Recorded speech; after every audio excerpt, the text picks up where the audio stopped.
사도행전 2장 42절에서 47절 제가 먼저 읽고 여러분이 읽고 이렇게 교독하도록 하겠습니다. 그들이 사도의 가르침을 받아 서로 교제하고 떡을 떼며 오로지 기도하기를 힘쓰니라.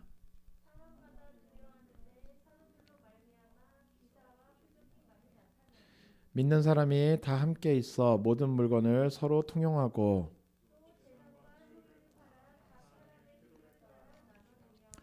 날마다 마음을 같이하여 성전에 모이기를 힘쓰고 집에서 떡을 떼며 기쁨과 순전한 마음으로 음식을 먹고 함께 있도록 하겠습니다. 시작. 하나님을 찬미하며 또 온 백성에게 칭송을 받으니 주께서 구원받는 사람을 날마다 더하게 하시니라. 아멘. 오늘 말씀의 제목을 같이 읽어볼까요? 함께 읽어보겠습니다. 시작. 교회 안에 나타나야 할 친밀함이라고 하는 제목으로 오늘 말씀을 좀 나누려고 합니다. 2021년이 밝았어요. 새해가 밝았습니다. 새해가 밝으면 항상 우리가 새로운 목표를 세우죠. 물론 작심 3일의 목표들이 거의 대부분이에요. 까먹죠, 심지어. 오늘 제가 오랜만에 이제 일에 해원 부부가 와서 우리 작년에 새해에 이제 그 보관했었던 그 타임캡슐 종이를 나눠줬어요. 지난주에 못 왔고 지난주에 이제 혜림이 한테 줬고 저도 열어봤고 어때요? 다 기억하나요? 딱 받는 순간 내가 작년에 여기다가 이거 써놨는데 이거 기억났어요? 잘 안 나죠. 쓸 때는 뭔가 나름 이제 마음을 잡고 막 기록을 합니다. 이런 거 저런 거 저런 거. 2019년도가 이랬지. 2020년도는 이럴 거야. 2020년에는 이랬으면 좋겠어. 이런 것들이 이제 써놨어요. 그런데 딱 1년 지나고 받으면 다 까먹죠. 저도 순간 제 거 이렇게 봤는데 저는 우리가 그때 여기다가 뭐라고 썼더라? 뭐 가지고 쓴다고 얘기를 했었지? 아무리 생각을 해봐도 기억이 안 나서 펴봤어요. 펴보니까 맞다, 우리 작년에 이런 거 썼었지. 물론 내용은 잘 기억이 안 났어요. 보니까 기억나더라고요. 우리가 새해를 맞이하면 해를 보내고 해를 맞이하면 사실 지구가 돌고 우주가 돌고 이런 거에서는 어제나 오늘이나 2019년, 2020년이나 21년이나 그냥 똑같이 계속 지구가 돌고 있는 거예요. 그런데 우리는 거기에 새로운 시작 그리고 끝과 시작이라는 무언가 의미를 부여해서 계속해서 그 안에 무언가를 넣으려고 합니다. 시간의 개념은 인간에게 밖에 없죠. 동물이 그러진 않잖아요. 멍멍이들이 막 시계를 막 보면서 주인님 사료를 줄 시간이 지났는데 제가 오늘은 좀 피곤해요. 이런 얘기 안 하잖아요. 시간의 개념이 짐승에겐 없어요. 어제와 오늘이 짐승에겐 똑같이 그냥 흘러갈 뿐이에요. 그런데 인간에게는 그렇지가 않아요. 내가 지금까지 살아온 삶의 의미를 찾고 싶어하고 그것을 기반으로 해서 현재의 삶을 보고 싶어하고 그거를 가지고 내 미래를 꿈꾸고 때로는 만들고 계획하고 소망하고 이루고 싶어합니다. 과거와 현재와 미래에 대한 것들이 인간이 가지고 있는 그 다른 동물들과 다른 특징이 아닐까 싶습니다. 그런데 그 해를 넘어갈 때 우리가 해놨었던 목표들을 우리는 해를 지나가면 많이 까먹어요.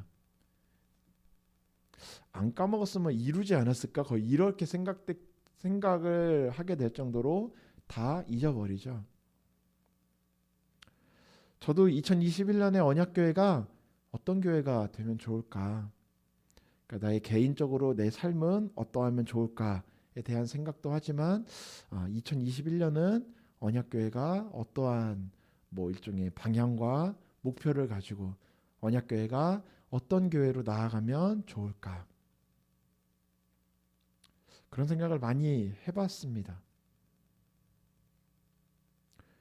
그런데 제가 그렇게 계속해서 생각하고 묵상하는 가운데 그 친밀함에 대한 것들이 제가 작년에도 재작년에도 계속해서 우리 친밀함, 교회 우리 성도들 간의 연합 뭐 이러한 이야기들을 이야기했었어요.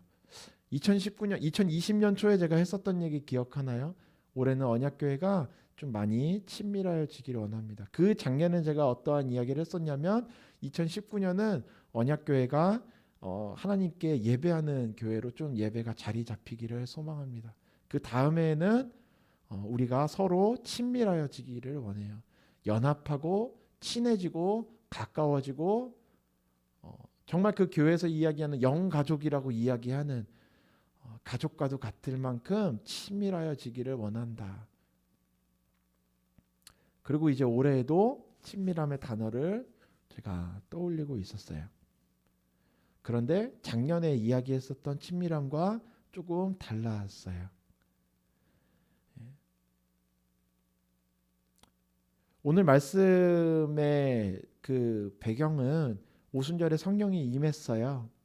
제자들에게 오순절에 성령이 임하고 그로 인하여 믿는 자의 수가 수천 명이나 더하여졌죠. 그러니까 41절에 딱 그 말을 받은 사람들은 세례를 받음에 이날에 신도의 수가 3천이나 더하더라. 무려 3천 명이나 생겨나는 놀라운 일이 생겨납니다. 막 각 나라의 각 지역의 방언으로 이야기를 하고 그걸로 복음을 막 전했더니 그 복음이 그 사람들의 마음을 영혼을 쪼개버립니다. 그래서 그들이 세례를 받고 그리스도인이 되겠다고 선언해요.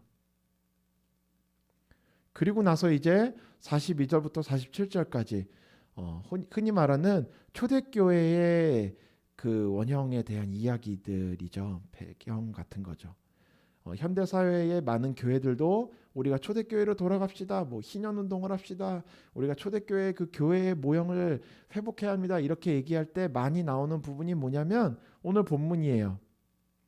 44절 믿는 사람이 다 함께 있어 모든 물건을 서로 통용하고 45절에 또 재산과 소유를 팔아 각 사람의 필요를 따라 나눠주며 굉장하죠. 서로 자기의 것을 자기 것이라 하지 않고 재산을 서로 통용하고 재산과 소유를 팔아 각 사람의 필요를 따라 나누어주고 더 뒤로 가면은 사람들이 자신의 것들을 막 해서 사도들에게 갖다 주면 그 사도들이 그것들을 자신 그 성도들의 그리스도인들의 필요에 따라 배분하기도 합니다. 우리가 흔히 얘기하는 교회의 가장 아름다운 모습이다 이렇게 얘기하기도 해요. 그리고 성도들 간에 초대교회 예루살렘 교회 성도들 간에 아주 친밀했을 거예요. 42절에 그들이 사도의 가르침을 받아 서로 교제하고 떡을 떼며 오로지 기도하기를 힘쓰고 46절에는 날마다 마음을 같이하여 성전에 모이기를 힘쓰고 집에서 떡을 떼며 기쁨과 순전한 마음으로 음식을 먹고 뭐 했다고 나와요? 자꾸 모여요. 같이 합니다. 그들이 서로 친밀해져요. 자신의 것을 내 것이라고 소유를 막 해가지고 막 나눠주고 이렇게 아름다워지죠. 바울도 뒤에 가면 이야기합니다. 모이기를 패하는 어떠한 자들과 되지 말고 그날이 가까울수록 더욱 힘써 모이기를 힘써라. 서로 모여서 떡을 떼고 교제하고 서로 막 어려움을 나누고 연합해가는 모습이 초대교회의 정말 아름다운 모습이고 일종의 전통입니다. 우리 언약교회도 그러한 교회가 되기를 소망합니다. 그런데 오늘 본문에서 이야기하고자 하는 것이 비단 거기까지만이냐는 거죠. 오늘 본문의 제목이 뭐냐면 교회 안에 나타나야 할 친밀함이라는 제목이에요. 무슨 이야기냐면 교회 안에서 친밀함이 있어야 되는데 그 친밀함이 어떠한 종류의 어떠한 친밀함이 나타나야 하냐는 거죠. 친밀함이 나타나면 다 좋은 걸까요? 예, 뭐 약간 뭐 태클 거는 느낌인데 꼬투리를 잡자는 게 아니라 교회 안에 친밀함이 나타나면 좋은 것처럼 보입니다. 그런데 그 친밀함에는 아주 중요한 전제가 깔려 있어야 돼요. 교회라는 거죠. 교회 안에 친밀함이 있어야 돼요. 오늘 말씀에는 성도들이 서로 함께 모여 떡을 떼고 서로의 소유를 나누어 가며 연합해 갑니다. 서로 도와요. 서로를 긍휼히 여겨요. 아름다운 모습인데 오늘 본문을 다시 자세히 한번 보면 그 교제하였다, 서로 나누었다, 이러한 일이 있었다, 그 사건들에는 중요한 메시지들이 같이 붙어 있습니다. 42절에 볼까요? 그들이 사도의 가르침을 받아 서로 교제하고 떡을 떼었다, 이렇게 나와요. 그리고 그 뒤에 뭐라고 나와요? 오로지 기도하기를 힘썼다. 첫 번째는 이렇게 나오고요. 또 46절에 날마다 마음을 같이하여 성전에 모이기를 힘쓰고 집에서 떡을 떼며 기쁨과 순전한 마음으로 음식을 먹고, 모이기를 힘쓰고 서로 나누고 기쁨과 순전한 마음으로 같이 식사의 교제를 합니다. 그리고 47절까지 이어져요. 하나님을 찬미하고 또 백성에게 칭송을 받으니.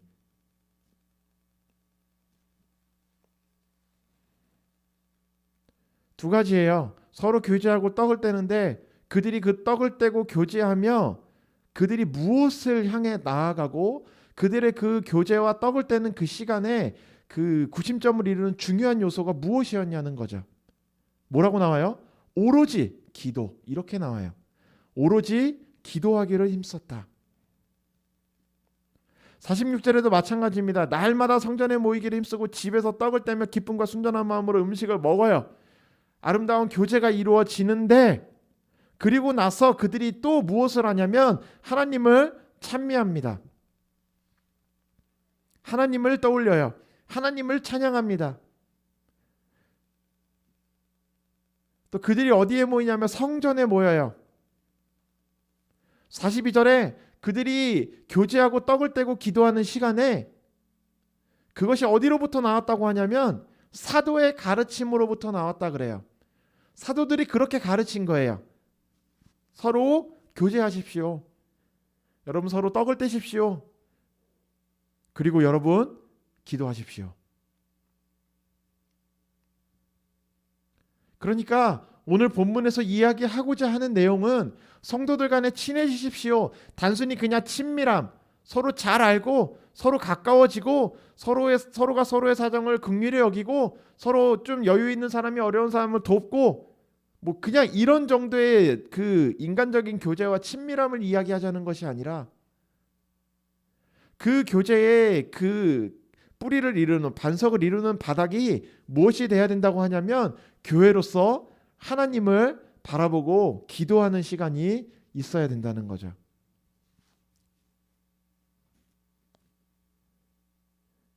교회는 결국 다시 우리가 돌아가서 확인을 하자면 교회란 그리스도를 나의 주라 시인하는 사람, 시인하는 공동체, 시인하는 그러한 모든 것들이에요. 그것을 교회라고 한다고 했어요.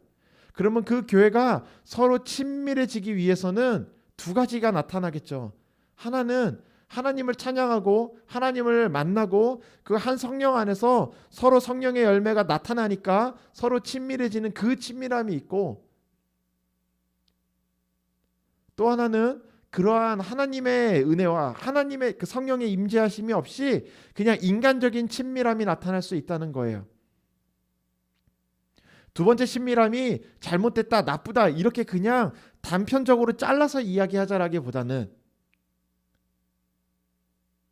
우리가 이야기하는 초대교회 가장 어떻게 보면 하나님 나라에 가까웠다라고 이야기할 수 있을 만큼 아름다웠던 그 초대교회의 공동체는 그것이 유지될 수 있었던 것은 그들이 서로 친했기 때문이 아니라 그들의 그 친밀함의 근원이 하나님이었기 때문이라는 거죠. 오늘 42절에서 47절까지 상식적으로 일어나기 힘든 일이에요. 로마 시대입니다. 그 이스라엘이 정복당하고 있던 시절이에요. 이때까지 단 한 번도 이스라엘에서는 희년이 지켜진 적이 없어요. 무슨 이야기냐면 어느새 이 이스라엘 백성들도 서로 자신의 소유를 그냥 자신의 것 다른 사람에게 빌려주고 이자 쳐서 받고, 어찌 보면 그 돈의 흐름에 따라 살아가고 있었을지도 몰라요.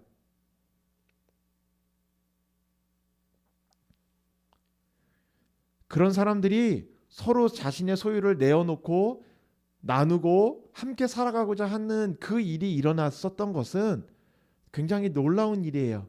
그런데 그 놀라운 일이 일어나게 된 배경이 어디서부터 나온 거냐면, 어떤 인품 있는 사람이, 어떤 훌륭한 지도자가, 어떤 아름다운 사람이 나타나서 선행을 베푸니까 그것들이 이루어진 것이 아니라 42절 앞에 나오는 유일한 사건 하나가 뭐냐면 성령이 임하여서 제자들이 변화돼요. 성령 충만한 사람으로 변화됩니다. 성령의 사람이 되고 나니까 그 사도들의 가르침이 능력이 나타나고 그 능력이 성도들에게 전하여지니까 그들이 자연스럽게 변화되어서 서로의 소유를 나눌 수 있는 상태가 되었다라는 거예요. 어떤 그들의 인간적인 부분이 아름답고 인간적으로 뭔가 성숙해서 그들이 그 일을 해낼 수 있었다라고 얘기하는 것이 아니라, 오늘 성경에서 이야기하고자 하는 교회의 가장 아름다운 모습은 언제 나타나냐면 교회에 하나님의 통치하심이 나타날 때라는 거예요. 오늘 본문 앞에 사도행전 2장 1절에서부터 41절까지는 단 한 가지의 사건이라고요. 오순절이 있습니다. 오순절이 임해요. 그리고 사도들이 믿는 자들과 함께 기도하고 있는데 성령이 임재하십니다. 각 사람의 심령 가운데 성령이 나타나세요. 그리고 일하기 시작하십니다. 그러자 그들이 복음을 전하고 교회가 서로 친밀하여졌다라는 이야기를 하자는 거예요. 그러면 교회가 가장 조심해야 되는 것은 무엇이냐면, 친밀하지 않은 것도 문제가 되겠지만 어찌 보면 가장 조심해야 되는 건 뭐냐면 하나님의 통치하심과 성령의 임재하심이 없는 채로 나타나는 친밀함일 수도 있어요.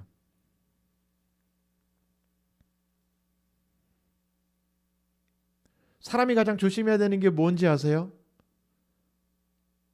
하나님의 은혜를 모르는 사람은 그 은혜를 경험하면 변화될 수 있어요. 오히려 하나님 그러니까 이 바울처럼 예수님 핍박하고 이렇게 하던 사람이 예수님 말고 팍 뒤집히면 오히려. 근데 예수님이 공생애를 살아가시는 동안 가장 경계하고 가장 예수님이 책망하셨던 사람이 누구예요? 바리새인이에요. 왜요? 그들은 하나님의 말씀을 너무 잘 알았어요. 율법을 너무 잘 알았어요. 심지어 율법을 너무 잘 지켰어요. 정말 완벽하리만치 잘 지켰어요. 그런데 그 안에 뭐가 없냐면 하나님이 없었어요. 그 안에 예수님의 생명이 없었어요. 그러자 그들이 그 안에 하나님이 없이 그냥 자신의 어떠한 능력을 가지고 말씀을 지켜나가는 것처럼 하자 그들 안에 뭐가 생겨나냐면 교만함이 생겨나요. 그들 안에 그 교만함과 자기 의가 쌓여가자 그들이 무엇을 거절하기 시작하냐면 하나님의 은혜를 거절하기 시작해요. 예수님이 친히 하나님의 은혜의 상징으로 하나님의 그 은혜의 그 실체로 이 땅에 오셨어요. 그들 눈앞에 나타납니다. 하나님의 말씀을 선포해요. 막 사람들의 눈이 뜨여질 만큼 놀라운 이야기들을 하시는데 그 이야기의 핵심이 무엇이냐면 하나님이 세상을 이처럼 사랑하사 독생자를 주셨다는 거예요. 은혜로 거저 주셨다는 겁니다. 그걸 누가 받아들여요? 세리와 창기와 이방인들이 받아들여요. 죄인, 소위 말해 죄인된 사람, 저주받았다라고 손가락질 받는 문둥병자들이 그 이야기를 들어요. 심지어 귀신 들린 사람이 그 이야기를 듣습니다. 예수님이 은혜를 베풀어요. 귀신을 쫓아냅니다. 병든 자를 고쳐요. 그 당시에 손가락질 받는 세리와 창기들은 하나님의 나라를 이야기합니다. 그 은혜를 그들이 받아들이자 그들이 구원을 받아요. 하나님의 은혜가 그들 가운데 임합니다. 그런데 바리새인들은 그 은혜를 어떻게 해요? 거절합니다. 심지어 그 예수를 데려다 잡아다 십자가에 못 박아 죽여요. 은혜를 거절하는 정도가 아니라 은혜를 정면으로 반박해 들어갑니다. 가장 무서운 사람이 뭐냐면 자기가 잘하고 있다고 생각하는 사람이에요. 하나님 앞에 가장 위험한 게 뭐냐면 나는 지금 괜찮다라고 생각하는 사람이에요. 마태복음 5장의 팔복의 가장 첫 번째, 심령이 가난한 자라고 이야기합니다. 끊임없이 우리의 심령이 가난해야 돼요. 무엇에 의해서 가난해요? 무엇에 대하여? 하나님의 은혜에 대하여.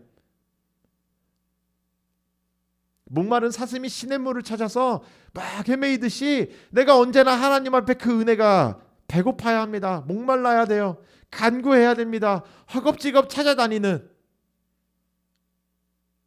그 은혜를 나에게 베풀어 주십시오. 그게 언제 끊기냐면 내 안에 잘하고 있다는 마음이 올라올 때예요. 예수님이 그렇게 얘기하시잖아요. 멀쩡한 자에게는 의원이 필요 없다. 병든 자에게라야 의원이 쓸모가 있는 법이다. 바리새인들은 스스로 뭐라고 합니까? 우리가 아브라함의 자손이다. 우리가 한 번도 누구의 종이 되어본, 심지어 지금 속국인데 우리가 한 번도 우리는 종살이한 적이 없다. 누구의 종이 되어 본 적이 없다. 우리가 우리가 아브라함의 자손이다. 끊임없이 이야기하지만 그렇게 이야기하면서 뭐라고 하냐면 예수 그리스도를 배척해요. 그 은혜를 거절합니다. 오늘 본문에서 나오는 이 초대교회의 모습이 정말 아름다운 모습이라, 은혜의 모습이라, 우리가 정말 닮아가야 되는 모습이다라고 이야기할 수 있는 것은 서로가 서로의 소유를 나누었기 때문에 아름다운 교회라는 게 아니에요. 미안하지만 그렇게만 생각한다면 조금 위험할 수 있어요. 그 생각이 위험하게 뻗어나갈 수도 있어요. 그리고 만약에 서로 물건을 통용하고 전 재산과 소유를 팔아 각 사람의 필요를 따라 나누는 그 삶이 초대교회의 아름다운 모습이었다라고만 이야기한다면 다른 종교에도 그런 모습은 있어요. 여러분 인도에 가면은 그 시크교라고 있어요. 정말 청렴하죠. 옷도 안 입어요. 거기는 산속에 이렇게 사찰 지어놓고 진짜 이런 뭐 풀떼기로 만든 부채 같은 거 하나 들고 다녀. 그걸 왜 들고 다니냐면 부채질이 아니라 자기한테 벌레가 앉았는데 에이 벌레 이렇게 때려서 죽이면 안 돼요. 생명을 죽이면 안 돼서 그걸로 이렇게 살살살살살 먼지 털듯이 벌레를 먼지를 이렇게 떨어버리듯 벌레를 없애려고. 아무것도 소유하지 않아요. 그냥 마을에 내려갑니다. 누군가 집에 가가지고 앞에 이러고 서 있으면 누군가 그 신도들 중에 누군가 와가지고 자기네 집에 와서 식사 좀 해달라 그래요. 와가지고 밥 먹어요. 그걸 올라옵니다. 다시 또 와가지고 자기네 그 경전 읽고 막 명상하고 이래요. 서로 자기 뭔가 있는 거 자기 거라고 그러지 않거든요. 그렇게 치면 거기가 지금 현재 나타나고 있는 기독교보다 더 진리인 건가요? 사람 안에서 그런 일이 나타날 수도 있어요. 그런데 교회가 아름다운 건 단순히 소유를 나누기 때문에 내 소유를 모두 내놓았기 때문에 뭔가 부의 평등함을 이루었기 때문에가 아니라는 거죠. 희생하는 사람은 기독교 말고도 많이 있습니다. 그런 류의 의인은 많이 있다고요. 오늘 말씀이 교회의 원형이다, 교회의 가장 아름다운 모습이다라고 이야기할 수 있는 것은 그러한 일이 나타나게 되었던 배경이 성령의 임재함으로 인해 하나님의 뜻에 의해서 흘러가는 교회의 모습이기 때문이에요. 그들이 서로 간에 친밀했어요. 교회가 서로 성도들 간에 친밀했는데 그 친밀함이 그냥 서로 인간적으로 서로 친해져서가 아니라 그 이상으로 서로 떡을 떼고 기도하고 하나님을 찬양했다는 거예요. 모일 때마다 그들이 무엇을 했냐면 기도하고 찬양했다는 겁니다. 그리고 떡을 뗐다는 거예요. 여러분, 떡을 뗐다라고 하는 건 그냥 그들이 단순히 밥을 나누어 먹었다라는 얘기가 아니라, 떡을 뗐다라고 하는 건 성만찬을 이야기하는 거예요. 그들이 모일 때마다 예수님을 기억했다는 겁니다. 아주 중요한 얘기예요. 뭐 떡을 하나씩 떼서 먹냐, 덩어리에서 떼서 먹냐, 뭐 하나씩 나눠주냐, 그런 것이 중요한 것이 아니라, 그들이 떡을 떼며 라고 하는 건 예수님이 제자들에게 최후의 만찬에 그 떡과 포도주를 나눠주시며 나를 기념하라, 나를 기억해라, 그 이야기를 그들이 계속해서 지켜왔다는 거예요. 그러니까 그들이 함께 모여 교제하고 떡을 뗐다라고 하는 건 함께 모여서 그냥 인간적인 친밀함도 물론 있었겠지만, 그 모임의 중심을 무엇으로 계속해서 선포했었던 거냐면 예수님이라고 했다는 거예요. 함께 모여 식사합니다. 친밀해져요. 즐겁습니다. 아름다워져요. 그 식탁이 풍성해집니다. 하지만 그들이 그 자리에 모일 때마다 그들의 마음 안에는 계속해서 어떠한 생각과 어떠한 선언함이 있었냐면은 예수님이 이 자리에 계십니다. 예수님이 나를 위해 몸을 주셨고 예수님이 나를 위해 피를 흘려주셨습니다. 그것으로 인하여 생겨난 것이 지금 이 자리, 우리 교회입니다 라고 하는 것이, 그것을 고백하는 것이 떡을 떼었다라고 하는 말씀의 의미예요. 그러니까 42절에도 교제하고 떡을 떼고 46절에도 집에서 떡을 떼며 기쁨과 순전한 마음으로 음식을 먹고, 항상 그들의 교제 가운데에는 뭐가 있었냐면 떡을 떼며, 바꿔 얘기하면 예수님을 기억하며,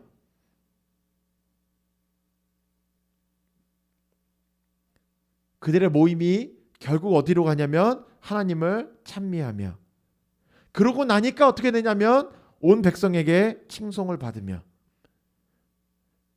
그 결과가 주께서 구원받는 사람을 날마다 더하게 하시니라. 제가 2020년을 돌아보며 가장 감사했던 것은 무엇이냐면, 갑자기 터진 코로나로 인해서 정말 작년에는 함께 예배한 시간보다 함께 예배하지 못한 시간이 더 많은 것 같아요. 거의 2021년도도 금방 좋아지진 않겠죠. 그럼에도 제가 감사했던 건, 그렇게 떨어져 있는 시간이 지나감에도 우리 언약교회가 서로 친밀했었다라는 거예요. 카톡방에서 무슨 이야기 하나, 뭐 테스트 하나 올리면은 막 해가지고 내가 이런 성향이네 저런 성향이네, 누가 뭐 기프티콘 하나 랜덤 박스 하나 돌리면은 막 갑자기 막 다 달려들어가지고 막 나는 다 쏜다 막 거의 이런 느낌이죠. 너무 아름다워요. 서먹함도 없고 함께 떠들 수 있는, 마치 어제도 함께 예배했던 것처럼 함께 모여서 이야기할 수 있는 친밀함이 너무 감사했어요. 그러면서도 그 친밀함을 가지고 제가 묵상하는 가운데 제 마음 안에 들었던 생각은, 그럼에도 우리가 우리끼리만 서로 친해지면 안 돼.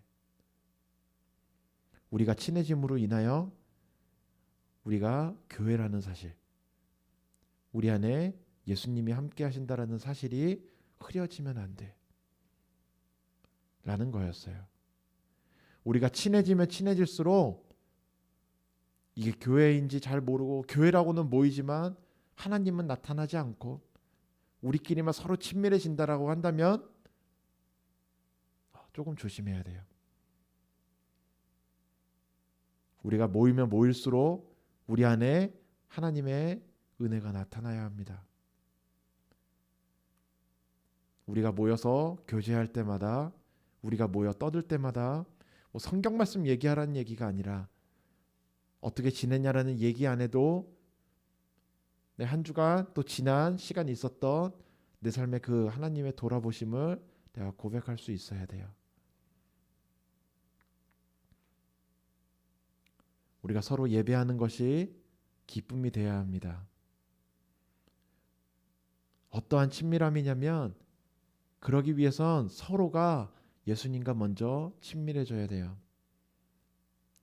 내가 예수님과 친밀하지 않고 예수님과 친밀하지 않은 사람들이 모이면 예수님과 친밀해질 수 없어요. 내가 점점 예수님과 친해져야 돼요. 가까워져야 합니다. 내가 예수님을 점점 기억해야 해요. 내 삶에 있는 하나님의 그 은혜, 예수님의 그 사랑을 내가 날마다 되새기며 기억해야 합니다. 그것을 묵상해야 돼요. 그런 사람들이 모여서 나누게 될 때 그때는 밥을 먹어도 놀러 가도 아무 얘기 안 하고 떠들고만 있어도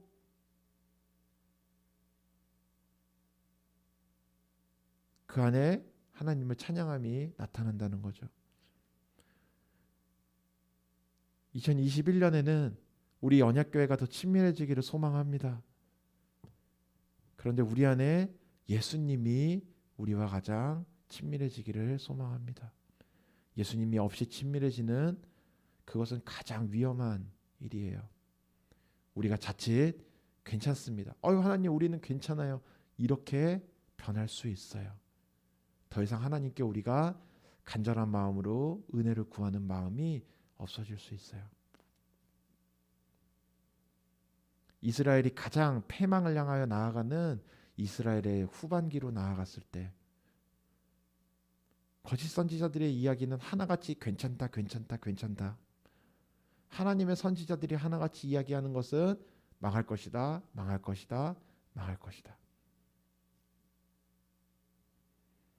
그냥 좋은 게 좋은 거다. 웃고 있으니까. 그때 당시에 이스라엘 왕국처럼 그 왕국이 번성하고 있으니까. 그 나라가 화려하게 나아가고 있으니까 괜찮다 라고 이야기하는 것이 아니라 우리 언약교회가 끊임없이 우리 안에 예수님을 기억하고 예수님과 친밀하여지고 그 친밀함으로 인하여서 생겨나는 우리 언약교회 성도들 간의 정말 친밀함, 진정한 의미의 교제. 그래서 하나님이 가장 기뻐하시는 정말 초대교회의 교회의 그 원형과도 같은 그러한 교회가 될 수 있게 되기를 예수님의 이름으로 축원합니다.